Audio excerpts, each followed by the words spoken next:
only met, though, a short time ago. I am now her caregiver, and I meet with her every day. I believe that I'm blessed from God to know such a wonderful woman as this, who has an extraordinary and storied life. She, along with her 4 brothers and sisters, back in 1939, was taken away by the Nazis in Nazi Germany prior to World War II, and has gone through, among others, Auschwitz, Birkenau, and Sudetenland. She spent at least 2 years, though, in Auschwitz, and of course was given the mark of a mate there, a camp mate, on her arm. She and her younger sister, Rachel, also went through at the same time, and Rachel Rosenberg wrote a book, The Holocaust Scream. If after BLUMA's speech you would like to know more about the book, please see me and I'll give you the information for ordering it, okay? So right now I present Mrs. Polonsky to speak with you.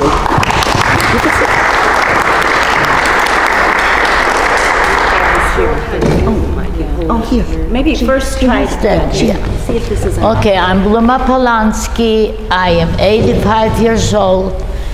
I was 9 years old. I was in the school as a little girl, like, you know, you in home, mom and dad, and everything was beautiful. And then they took me away because I'm Jewish, and they took us in concentration camp. So first of all, all the German, what they did, they say to us, all the Juden, they call our Schweine. Schweine means pigs. You got to get out and go in the trains. And if you're not going to go on the trains, you'll be shot. So my mom and my little brothers, 3 little brothers, and I had 2 sisters, they all went on the train. I said to my mom, I don't want her to go. And she said that you're going to be killed. So I went in a farm in Poland, and I hid myself in a farm where are cows and pigs in the night. And I stayed overnight over there so the German will not get a hold of me. And the next day morning, we had our neighbors, and they were Gentile, very lovely people. And I said, I got to get out from over there. I cannot stay because I'll be shot. So they took us in the straw like the kettles. You go 80 years old, you know, they put us under the straw in a wagon, and they took us to a concentration camp which called Wolanów. In the made a concentration camp, a bad concentration camp. So we were over there, and we were not the Russian or the Ukraine, they came in over there, and wherever you were over there, they shot you. So from over there, I went. They were to Auschwitz in Poland as I was a little girl with a train. I went on the train over there, and we were in a place over there, another concentration camp, which I saw my dad, because they shredded us around. But anyway, they killed our dad. So, and we were keep going. We didn't have even tears to cry.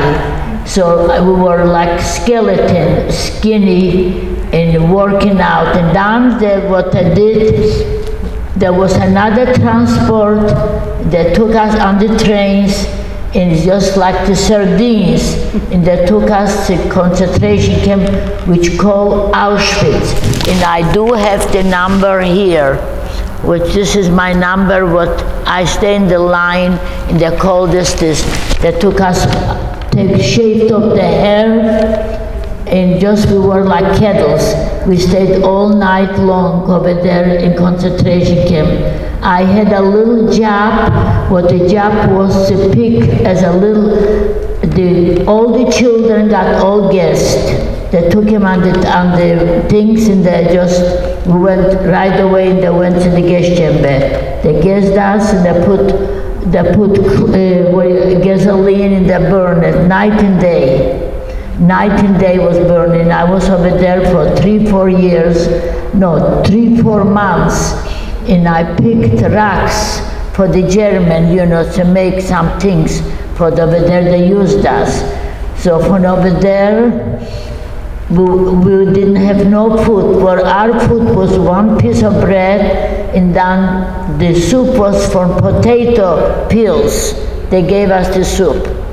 And that's what we survived over there. And from over there, we stayed a long time. There was a selection. And the selection was Mengele. He was the one, he choked me, because if you have to pass by, you have to show the hand like this. If you skinny or you have the bones. And if you have the bones, they put you in the wrong side. If you a little bit more chunkier, they put you in the right side to work a little bit. So anyway, they put me in the wrong side. I cried and took away from my sister. So I never saw my sister. So I cried, and I had a stomach ache. So I said to the one lady, I wanted to go to the bathroom, but I did not give the number. If I would give the number, I couldn't, there's no way to escape. So from over there, I got mixed up with the people, but they went to Sudetenland. That's 70 miles from Czechoslovakia and the German over there. So we worked underground over there for a long, long time. We worked. We didn't know what is Monday or Tuesday, or we didn't know if we are human or not. We just was worse like dogs, much worse. And like I say, I lost my mom and my dad. Then they all died. They gassed them, and they put some soap like a towel, and then all the children, the clothes you have to separate, take off naked and put it in the side, all the clothes, which the German took the clothes and they made rocks for them. And if you ever go to Washington, D.C., see a museum over there, so you can see the glasses in the shoe, in the hair, a little bit. And it's what can I more say to you? I am here, I am alone, I left. I had one sister. My sister died 4 months ago. She was 91-year-old. So I haven't got anybody, and I'm alone. And my granddaughter always says to me, Grandma, if you wouldn't be not alive, I wouldn't be born here. Well, she is right. So I brought up 4 beautiful children. I married to somebody in you know, for concentration camp too. We made a good living in Omaha, Nebraska. I lived for 34 years. From over there, we moved to Florida, and we had a home. And my husband passed away, I would say 2 years. He passed away. So but this is anyway, the second anniversary. Yeah. Anyway, what I wanted to say, it was horrible, was terrible. Then my children say to me, Mom, you know what? You never had a wedding. You never had anything. Let's make a wedding anniversary for you. The kids growing up, they're at college. And I said, sounds beautiful, but I know. My dream was a sad dream, but my dream was to take my 4 kids, my husband and I, and we made a trip to Poland. And we went to visit Auschwitz inside the barrack what I was laying. The crematorium was packed on the top like you build a house and you needed cement or rocks, was laying with the ashes. You touch the ashes, everything they tried to cover up. But like I say, it's very hard. And even I am passed by 70 years now anniversary, and still in my life I will never forget this. I live with it. I'm alone, and it's very hard.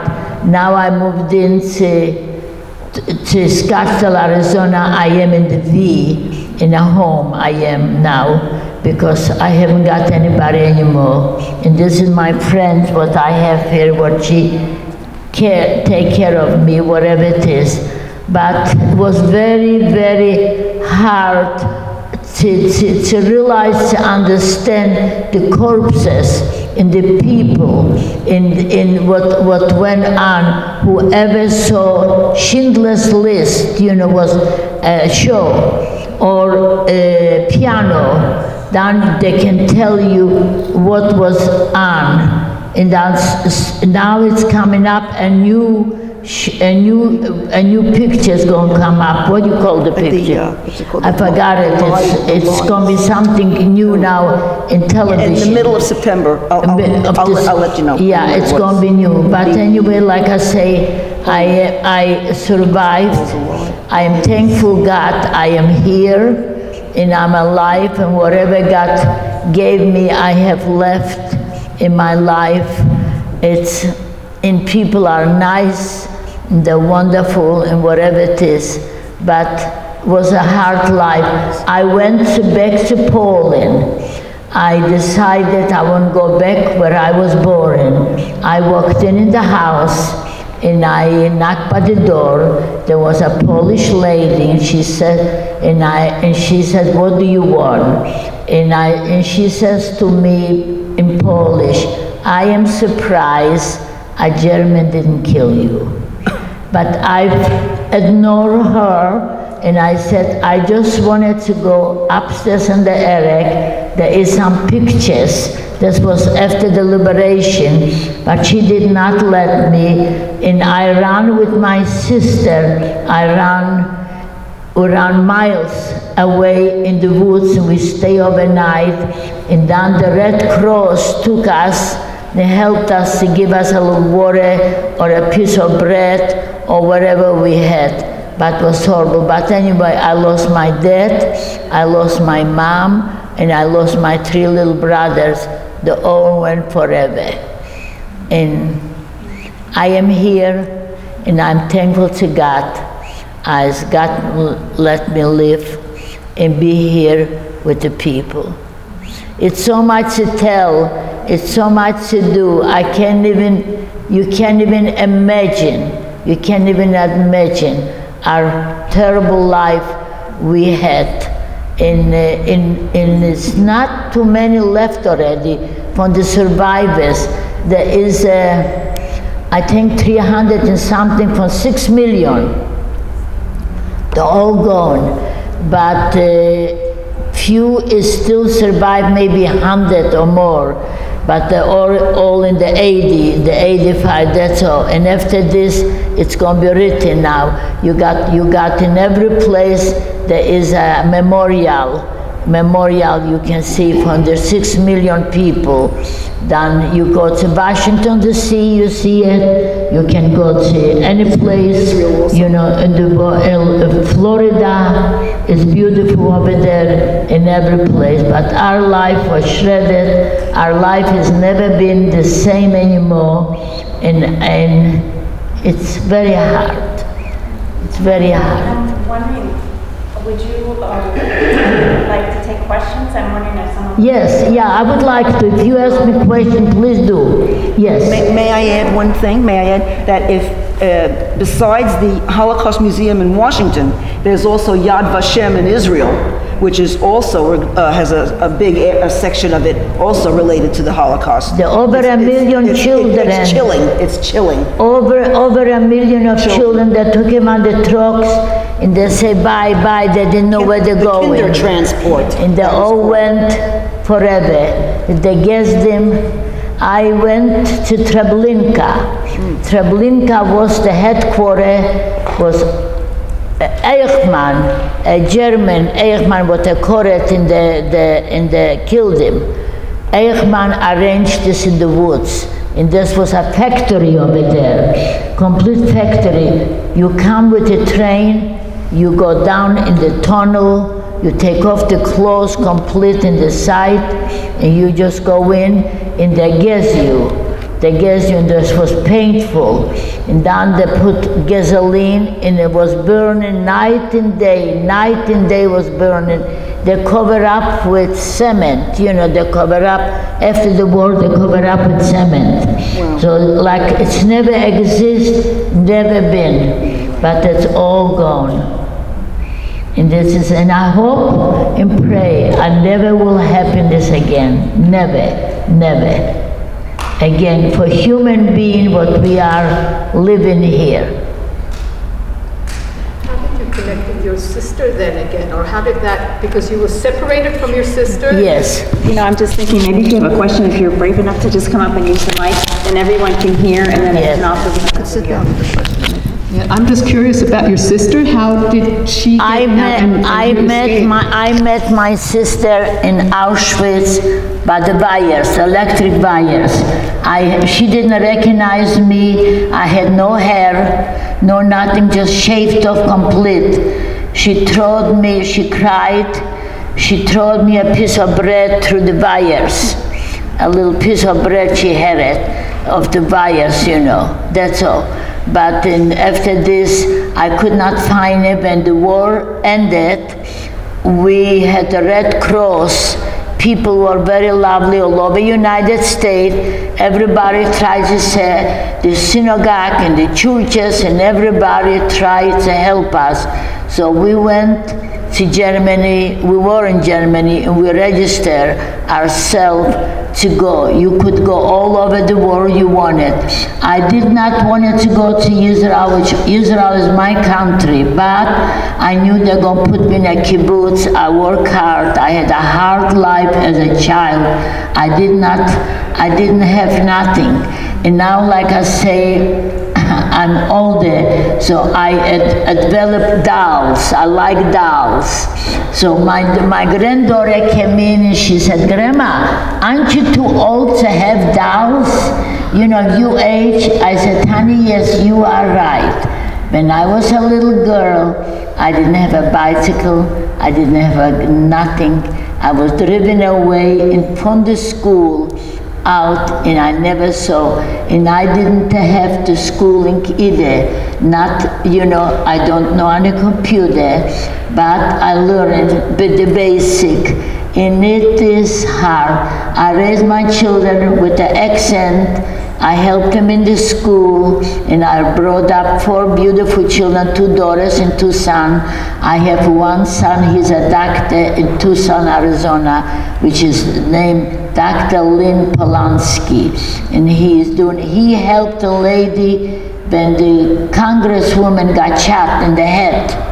He was called in to help her restore the eyes, which he did. Wow. So he is wonderful, he is nice, and he's doing over there. I don't see him too often because it's 2 hours to drive, and it costs me too much money, so I don't go too much. I talk to him on the phone a lot, but that's about it. Someone else with a question? Yes. I'm sure there are. May I ask one? When you, Speak in the mic. BLUMA, when you first were taken to Auschwitz, did they separate you as a family? Did they? I didn't have a family, You no. only came by yourself? I came with my sister. Okay, did they say? Yeah, we stayed in the line, the wrong side, the right side. We stayed in the right side. Whoever went in the wrong side went to the Chambers. chamber, to death. Who was in the right side, if you a little bit more have meat, a little bit more chunkier, they make you work. After you finish work, they kill you anyway. You know, no matter what. You were lucky So you yeah, escaped? so that's it. Yes?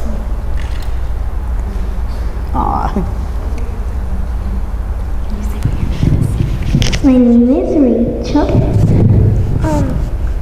Why did you have to have a number on your arm? Why I have the number? Yeah, that's a good question. All the people in the millions, so you can see how many millions there were over there. My sister was 20 and I have 21. And this is my number. In the morning when you wake up, they had to call you, see, so you can escape. It's no escape anymore. It was all electric wire, and a lot of people that went to the wires to kill themselves because life was no living, you know, no living. So that's why we had the number. And this is my number, and I will die with it, honey. And it's not too many left. You bring up a smart word.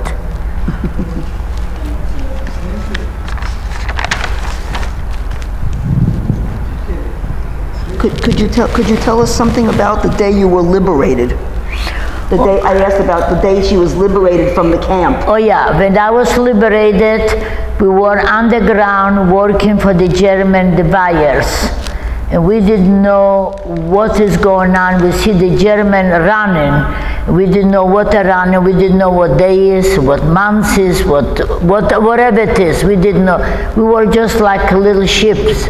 Know nothing about it. So they say all the Juden, all the Jewish people should get out. And we stay in the line, and they had the German shepherds, and they had the German with the guns. And we were walking, and not far from over there was a woods. In the woods was already digged out holes. So we were down, you have to jump inside, and then, you know, and they finish at the cover up like never before. So as we were walking, a limousine passed by, and the limousine was red, blue, and white. I didn't know what nationality this is. We thought they are SS, the German, but and they say, stop. You lost the war. Hitler lost the war. The people are free. And the other side was already Red Cross. They had some milk and bread and water. But our body could not take it anymore because we were dried out. We couldn't cry anymore because our tears was dry, and we were like skeleton. And they took us, the beautiful people from Czechoslovakia, they took us on the hospitals, some of them the young ones, and they helped us little by little nourishing. I didn't have hair, I didn't have nothing, and just we survived. But we cried, and then I said to myself, you know, this is no God. I was kind of angry with God, which I am not. Why? Because God could see it, burning, the people burning, and the laying dead, all of them one by in the thousands. Not one, not hundred, and not two, the thousands. They were laying, they put gasoline, this was burning down, they cover up the ashes with cement. So it was just a little bit, you could see it just from the bones. But I changed my mind. I said, meant to be this way, what God wanted to do. America did not help us. This time we have President Roosevelt was the president. The Roosevelt knew what's going on, because I speak for a lot of children in Nebraska, Omaha, Nebraska, and Lincoln, because my grandchildren already. So I talk to little children to give them to understand what happened to me when I was a little girl. You know, from a home driven away for no reason, because I am Jewish. That's all what is to it. But that's the way it is. How old were you when you got out? When I got out, I was about 17, 18 years old. I got out, very skinny, and the Red Cross helped us. When we arrived to Omaha, Nebraska, we went through New York, the island, what do you call it? Ellis Island. Ellis Island. Went through. When we arrived with the train to Omaha, there were a lovely people, what they called my name, and they came there, they helped us. They gave us a little home for refugees, you call it. I had one dress, one skirt, whatever I had, and they helped us a little bit nourishing ourselves. And we cried, we did not cry, we made the best we can. I'm alive. And my thing is, my tummy is full, I'm not hungry. Because we were hungry all the time, we never had no food.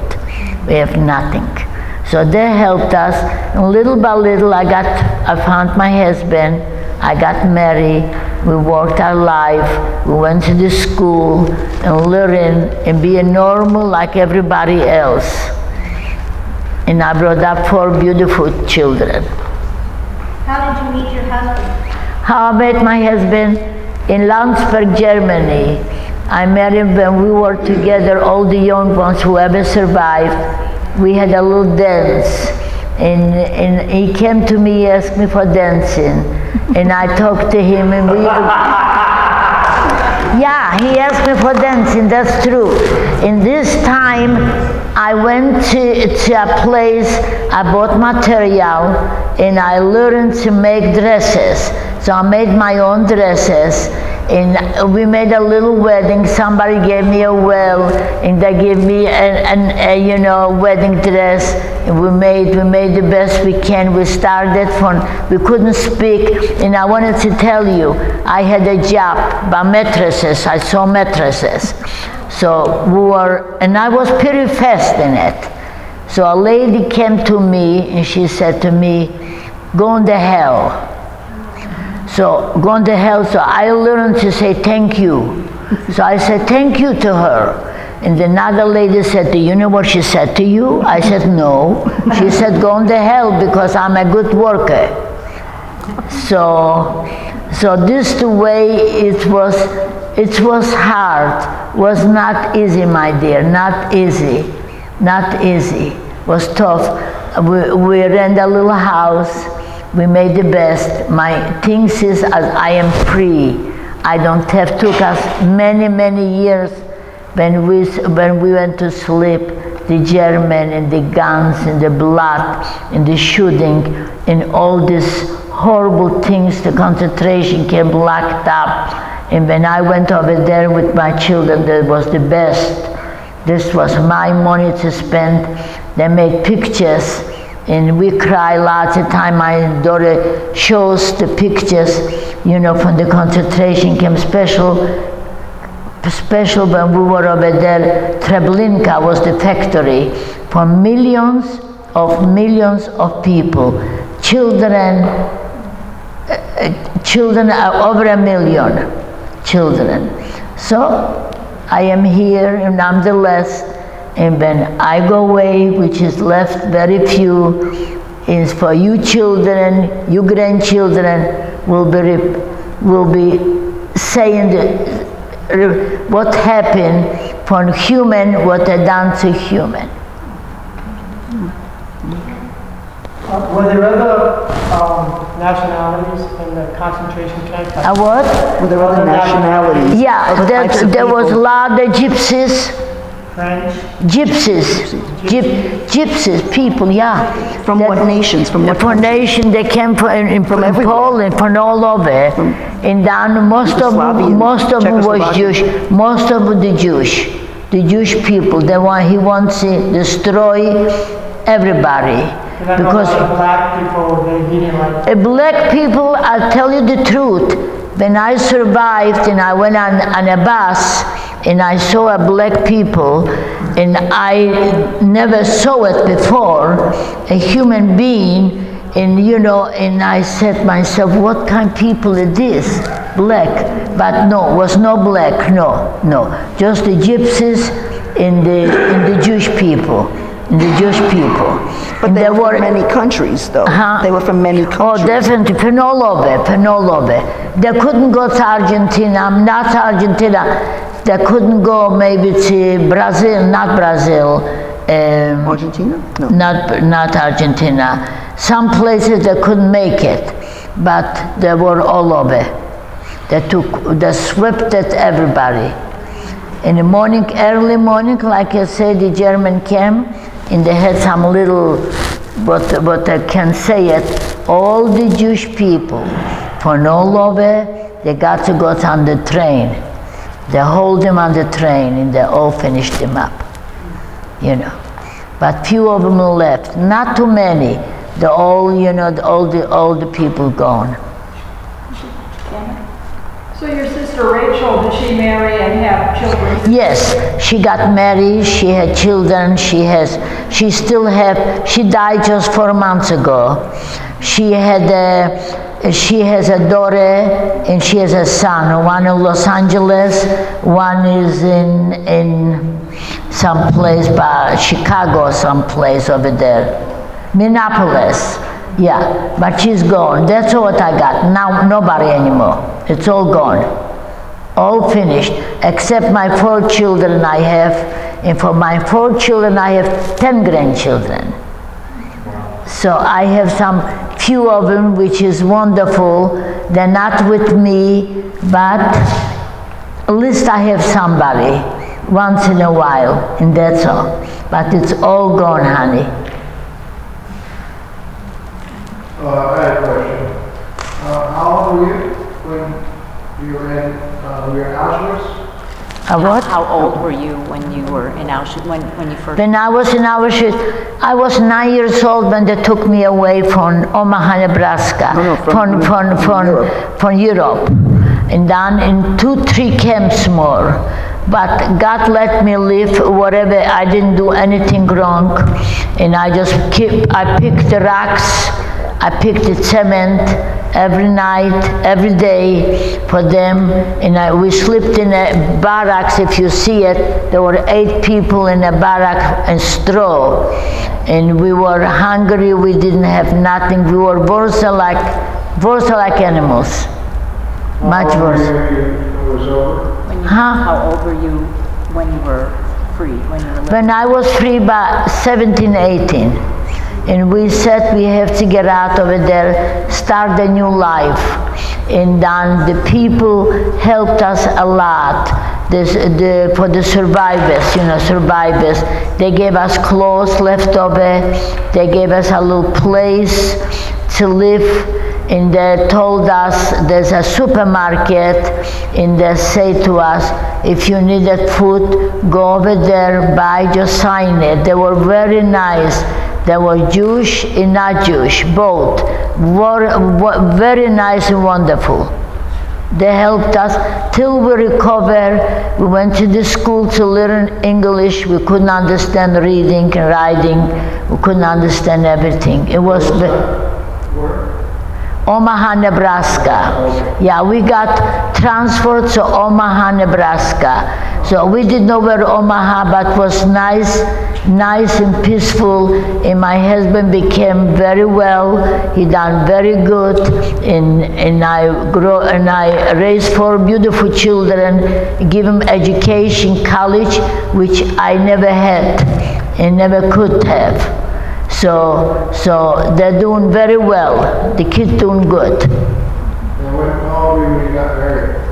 I got married maybe, but my husband was 25, and I got married by 19 or 20. And then somebody gave me made a little wedding, whatever. They gave me a pot. They gave me some few things, whatever I left, and I was thankful for this.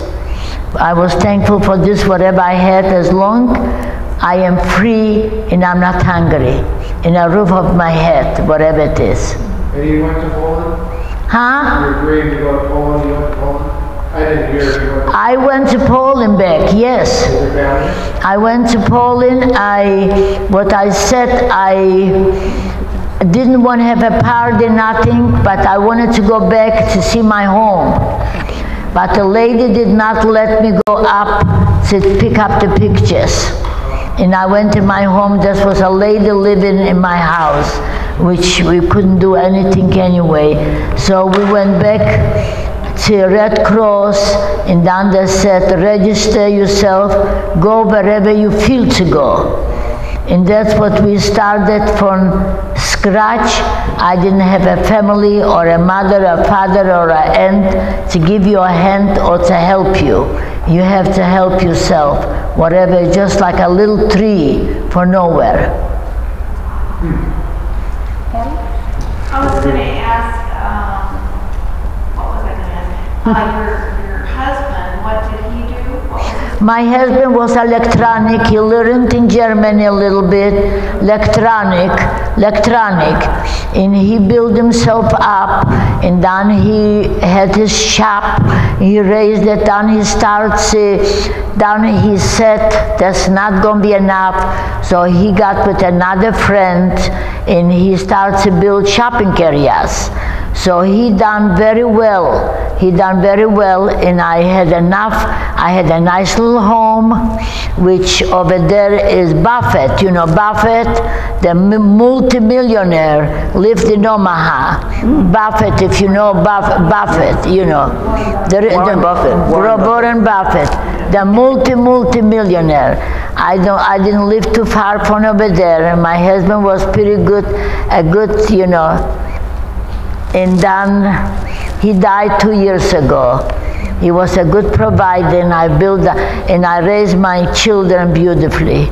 Very nice, 2 daughters and 2 sons, and I have 10 grandchildren, and they're all in 3 great-grandchildren. So, yeah, Follow up, Kelly? Well, I was going to ask, when did your sister write the book? Oh, let's see. What? When did she write this book? The book, she wrote it a year ago. What? A year? 2013. Yes. 2013. Yeah. And she wrote it with somebody by the name of Robert yeah, he's a doctor, you know. He helped her. She wanted to write the book, my sister. And this in the book is. I forgot what his name is. But I will tell you a story. When I was in concentration camp, Volanov, in a little town when I was born, and my dad was over there, and my dad was what came out, they had the typhus, you know, the typhus, the sickness. So I went and I warmed him up a little bit, warm water, and I tried to help him, to give it to him so he can drink, and I covered him up. So when I was over there, a lady German caught me, and she pulled me by the hair, and she threw me in. They had a bunker, you know, like a special place. Whoever does bad goes over there. Then the Ukraine come and they shot you, kill you. So I was thrown in over there in the bunker. I was thrown in and I cried. I had a brother-in-law, what he was working for the German, he was a tailor, and he fixed the suits for a while. So anyway, he begged him, they took me out. From over there, you know, I am here. If not otherwise, in the book tells you, if not otherwise, I wouldn't live. I wouldn't be there. Rachel Rosenberg wrote this book. Selling maybe. Yeah. Oh, I'm sorry. Rachel Rosenberg, BLUMA's sister, wrote this book with a fellow by the name of Robert Urban, a doctor. He was a doctor and a friend. He helped her compile all her what do you call it? Book. You know, her life, and all the experiences in the concentration camps that she spent also. So just I have this here in case anybody would be interested in what? Oh, the title of the book is The Holocaust Scream, and it was written in 2013 by BLUMA's sister Rachel Rosenberg and Dr. Robert Urban. He is an orthopedic surgeon and one of Rachel's many friends. There is a photo of Rachel and her in the website chapter of this book. Let's see, this book you can get 2 ways if you do want to order it. It's by the publications people are Onaru, and I have it over here with the address, and that's in Omaha, Nebraska. And another way, though, is more popular is via Amazon, Amazon.com. All you would need to do is mention The Holocaust Scream as the title, and Rachel Rosenberg as the author. But she's gone already. I think we had another question, Stella. Did you want to answer? Well, I think she might have answered it. I was going to ask Did you have any encouragement from other people in the camp? Did you show, I mean, was there a What does sense it of mean? helping one another? Or was it just survive myself? She's asking, was there anybody in the camp that was encouraging to you? No, everybody's for themselves, and that's the way it goes. I don't know, the ladder was from the Hungarian, from all over United States.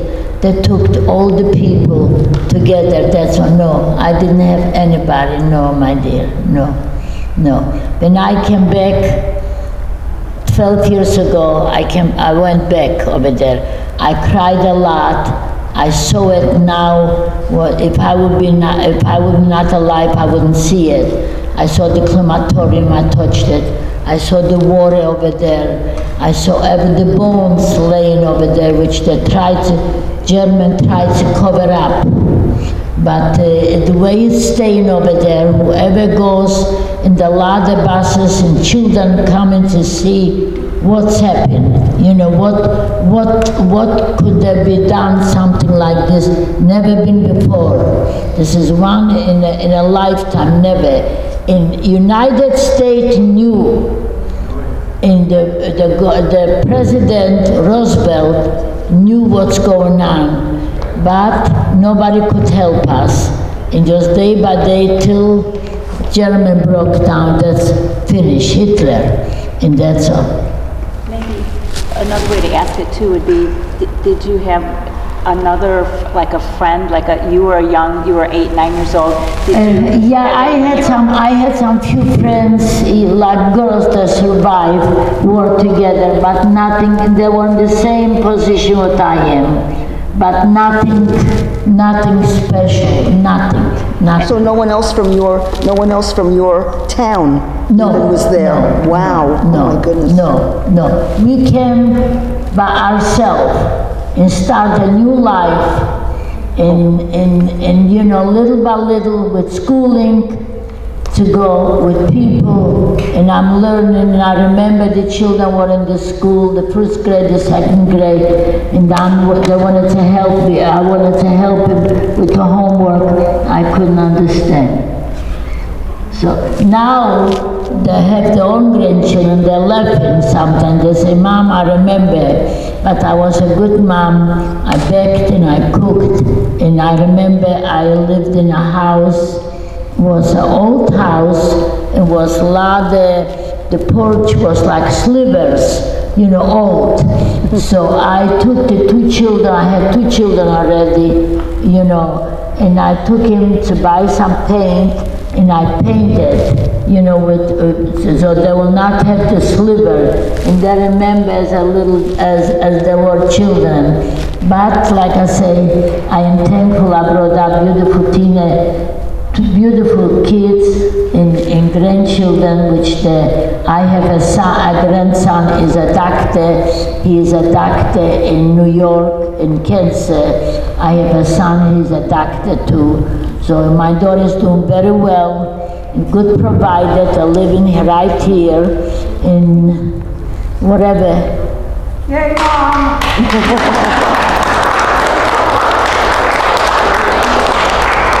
Thank you. Thank you. Thank you for sharing for us. I don't think I could have lived through such trauma. I don't think I could have pulled out of it. You look amazing. I have a comment. I know a lady in Phoenix who was on the kinder train, and she's right now, she's 102 or 104, and she lives in Glendale, and she's very active and very healthy. But she came on the kinder train, you mentioned. And the other thing is, there's the saying, never again. Right. But what can we do to make sure it will be never again? Well, we are a little bit scared now with Iran. I'm not a politician. Iran with Israel, and with Obama doesn't care too much from Israel. Whatever it is, the beautiful people, and everybody got their own side, and it's scary a little bit, you know. For us, it's scary, because my life is gone already. My life is gone. My children, I have no family, I haven't got anybody, and it's very hard. I cry a lot, I make the best I can. I am in a home now, put it in, which I'm thankful my husband left me some so I can afford it to stay over there. I sold my homes, and it is hard if you don't have a family and if you don't have a good friend. And I am looking to have a good friend so it will be close to me, whatever it is. Very hard. Yes, I would like to speak over you, and I would hope for the rest of the people in here that you... Take the mic, Bob. And let me take this mic, okay? Okay, please, how do you do? That you as a daughter of Abraham, Isaac, and Jacob, you as the daughter of Zion, we should be so absolutely pleased when you said you gave up on God, but then you realize things are as they are. Right.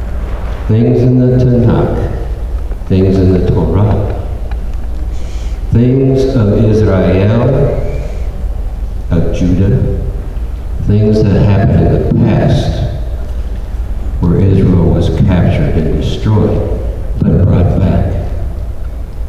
And to realize what you went through and your people, horrific tragedy, brought about the miracle of Israel, the state of Israel today. And we are blessed. We are absolutely blessed. Amen. You're right. Yeah. Amen. God has put Israel and the survivors and the ones before you in our hearts. Yes. Not like Roosevelt. Yeah. Not like others. You are not alone. You are not alone. You have the Lord your God, who has persevered and kept you. You will now be in our hearts, in our minds, as our thoughts and our prayers toward you, because we love you. In the mighty name of the Hebrew that we know, Right. Yeshua HaMashiach, our Messiah. Thank you so much. Thanks, Bob. First of all, I just want to thank Sally, first of all, for introducing us to BLUMA, and for BLUMA for coming and sharing from her heart, her story. I know there's a lot more there to be gleaned and to learn from as we hopefully get to see you lots of Sundays come back. And we will enjoy hoping to be a friend to you and getting to know you more. Good. We thank everybody for coming. But if you would allow me to, earlier today as I was thinking, I was reminded of Isaiah 61 from the Tanakh. And I'll just read a few of the verses from here that many of us will find familiar. And I think it leaves us with some hope. So I'll read the verses and just have a short comment. It says, "The Spirit of the Lord God is upon me, because the Lord has anointed me. He has set me as a herald of joy to the humble, to bind up the wounded of heart, to proclaim release to the captives, liberation to the imprisoned, to proclaim a year of the Lord's favor, and a day of vindication by our God, to comfort all who mourn, to provide for the mourners in Zion, to give them a turban instead of ashes." In other versions it says beauty, or a crown of beauty instead of ashes. He mentioned the ashes. "The festive ointment instead of mourning. A garment of splendor instead of a drooping spirit. They shall be called terebinths of victory, planted by the Lord for his glory." Maybe I'll stop there. These are wonderful verses of hope spoken by the prophet Isaiah for his time, but also those of us who read also from the Brit Hadashah, am I saying the right thing, New Testament, also know the prophet some know the prophet, we know as Messiah Jesus, Yeshua. He entered the synagogue, and on the very day he entered the synagogue, he took the turn to read, as I understand, the portion that was to be read. It was just in order. It's not, was this portion. And as he sat down, he said something to the effect like, this has been fulfilled in your hearing. This is being fulfilled. And you speak of having a friend. I think a lot of us here have gotten to know such a friend as the one Yeshua, who is spoken of here, who is truly able to comfort the brokenhearted and truly able to proclaim liberty for captives. Not only the captives physically, like we cannot ever imagine the horrors. We just can't even imagine. But he sets us free from physically, but also the spiritual of our sin, which will condemn us. And he pronounces that when we have belief in him. And so that's who we love, that's who we point to, that's who we dance about. And that's especially why we are so grateful, because of, it says, through Israel we will be blessed, and that is the greatest blessing, to have Messiah come through his line. And so again, we just thank you. We hope that even just our listening, we can't take away any of the past or the pain, but we hope just by listening and again in our hearts saying never again and standing up with Israel. And in fact, this coming November, those of you who don't know, November 22nd, here in, right here in Tempe at Gamage Memorial Auditorium, the big one that was designed by Frank Lloyd Wright on Tempe ASU campus. We are hoping to fill that whole auditorium with 3,000 people that are going to stand with Israel and combined with our state to support Israel. So we invite all of you to that event. It's November 22nd. Sounds great. 3 p.m. If you want more information, come and see me afterwards. So just in a party way, we have a small little gift for you. Oh, how nice. They brought you something. They brought you a present. So we just thank you for coming. I'll just set it down there and you can Wow. Thank you. Thank you so much. Thank you. Thank you for You know what? The most important thing is that I think this whole thing was bashert. Does everybody know what bashert means? It was heaven sent, because BLUMA met her husband with dancing, and here we are with dancing. It was meant to be that she came to meet you wonderful people, and all of us. I feel you were all my friends, so I'm hoping that BLUMA will think the same, and I know I'm among friends when I come here, and I think she does too. And when I saw her dance a couple of weeks ago, I said I knew in my heart this was the right place to bring her. So I'm so glad and so grateful to know all of every one of you. Thank you again.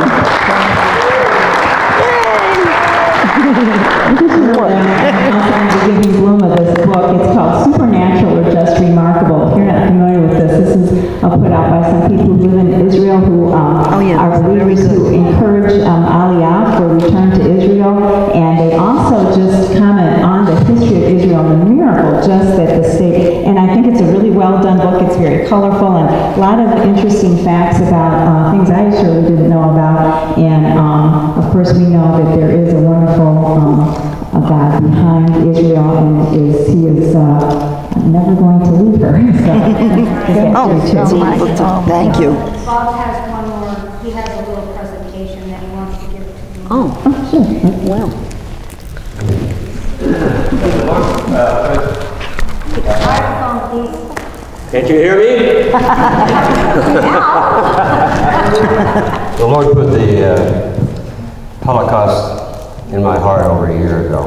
And so I've done a series of drawings, and I'd like to present them to you. Oh my goodness.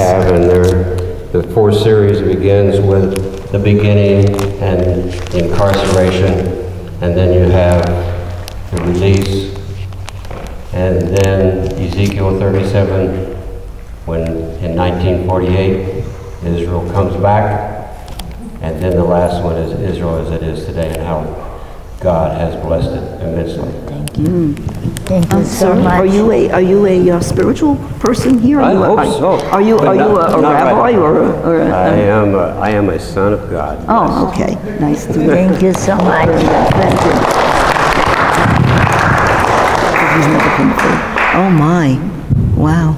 Okay, well, kind of have to bring this to an end here, but I guess Yeah, put them in here. we'll dismiss unless anyone has any more questions.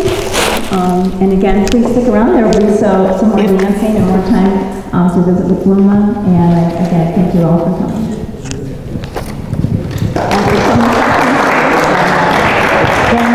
Thank you so much. Oh, me? Okay. Thank you so much.